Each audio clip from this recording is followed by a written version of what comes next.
Welcome! Today we're drawing 16 super simple icons to represent your feelings, thoughts, dreams, and goals. There are 16 of them, so an easy way to follow along is to fold a piece of copy paper 4 times to give you the 16 sections. I'm starting with a vitamin cap to give myself the circle really quickly. And the first one is that light that sometimes goes on the dash. So that's the warning of your red line feeling. Perfect for your journal. You've noticed something.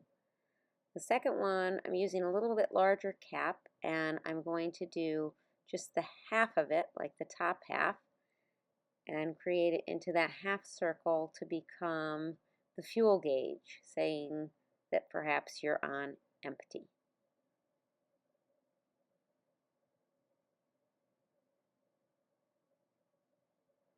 The third one, I really can't believe I didn't do as the first one. It's really a just don't go there, the circle with the line through it. You decide what it's giving you the signal about.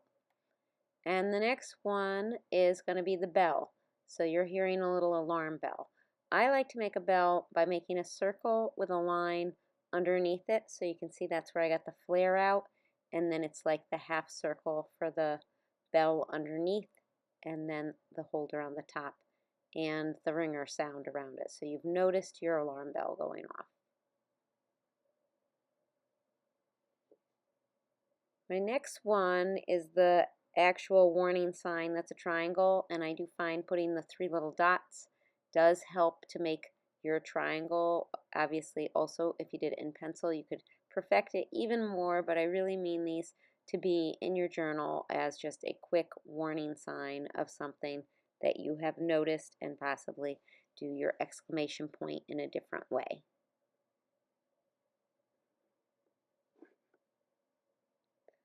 So I really was going on that car theme, because you would not ignore these things if you saw them on the road or on your dash. So this next one is the battery.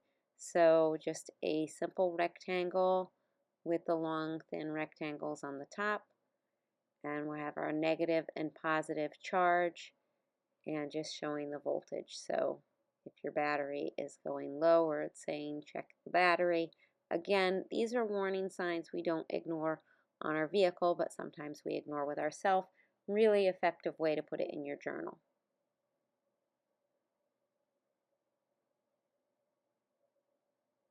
And the next one, if you do ignore those things, it might be like the bomb going off. So again, I just find the circle tracers a lot easier to get it in quick, but you absolutely don't need to do that. And it's like got a little wiggly line with a star on top. I'll put in some little marks where I'll put the highlights, but I'll color in later. And I'm just showing that it's got some energy behind it. This is, you have really waited too long about noticing those signs, and it's about to have an explosion.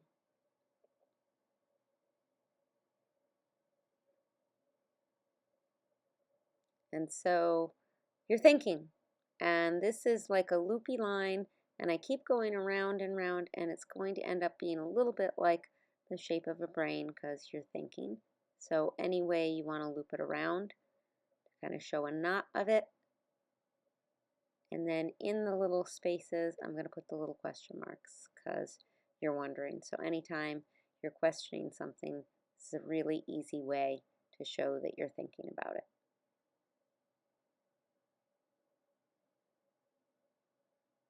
So that is the pin. I know you can't really see it.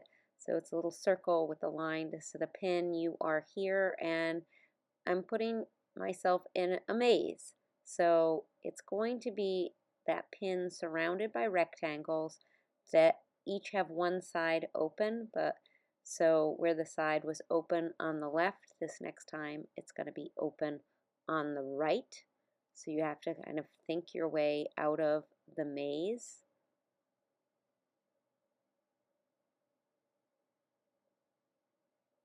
So this last one is again going to be open on the left, and you can change where they're open, right? And you're in the center of the maze. And I'm just going to put in 2 lines so you can see that you would have to think your way out of that center through the paths of the maze. And so now you're generating ideas. This is going to be the little person's head. I start with like the letter L, and then the top part extends farther than the bottom to be the chin and the nose coming out. So I kept it really, really simple, and hopefully you've thought of a good idea. So I have a smile and a pleasant eye with the mouth closed. And then as I go down, I'm going to make like that ear even with the top of the eye and color in for a little bit of hair. So there's the head, but now I've changed to a thinner marker that the brain is generating some good ideas. And you could leave it with just the head with the brain generating the ideas, but I kind of like to give it a little bit of action with some curly lines and some fireworks going off that you've thought of something.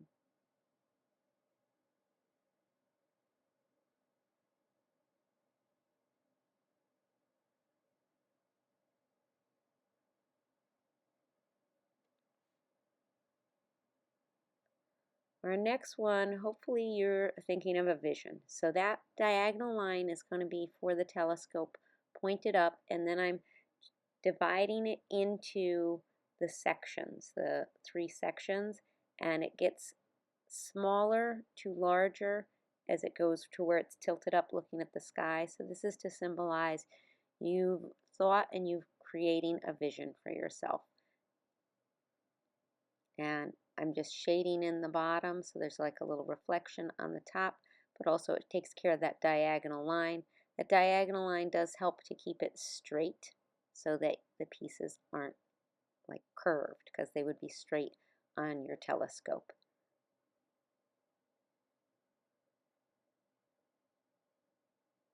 And it's not a floating one or a pirate one, so I decided to put it on a stand, starting with a circle and then the little tripod legs down.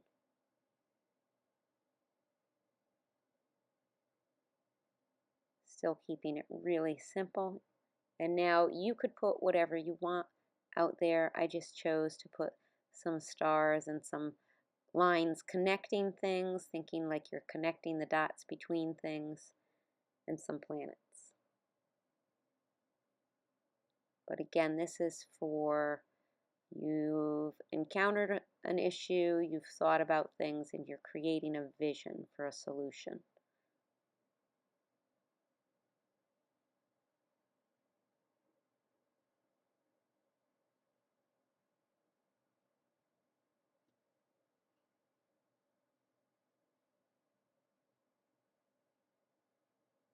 And I'm doing another eye. I did an eye in the detective series, but this one, I start with that almond and I put the eye in the pupil.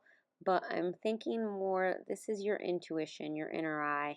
And I'm just giving it that look with these eyelashes that are going to have little dashed lines and dots over the top and some little dots under the bottom. So thinking more towards your third eye or your intuition, pointing the way for you,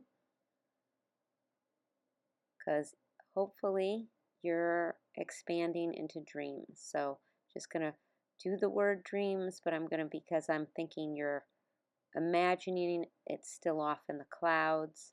And when I build my clouds, I usually do left and then right, and keeping them asymmetrical, different on each side, and then connect like a giant piece of popcorn over the top. It's just one easy way to do a cloud.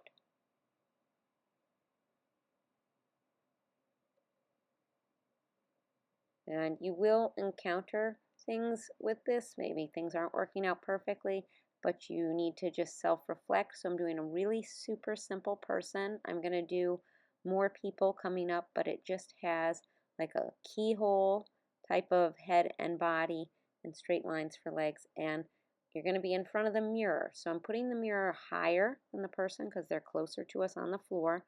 And those 2 lines are going towards each other a little bit as if they're going towards a vanishing point. And then this line where you're looking at the end of the mirror, making it a little thicker, right, to show that's the end of the mirror that we're at. And I'm going to also give it a little bit of a frame to it, and it's got to have something that's holding it up So I'm also following a little bit of the vanishing point, but it's very general. It's just saying you're looking in the mirror, self-reflecting of everything that's going on, because the goals are not always easy. So I'm doing the classic mountaintop goal. So just a triangle line with the jagged, irregular zigzag for the mountaintop ice, but then I'm going to put the little flag on the top, give it some action and color in the flag, and you can leave it just like that, but if you want to step it up just a little bit, I'm going to put a second mountain next to it, so I extend the bottom, diagonal the same but not as high, and another irregular zigzag. So knowing you're going to be climbing the mountains. And lastly, all through all this, hopefully some of the visions and thoughts and dreams are giving your heart wings. I did switch to a thinner marker to be the wings, and I do left and right. They don't need to be perfectly symmetrical, but it just makes it easier for me to see how big I made the wing, because we don't want them to be really lopsided.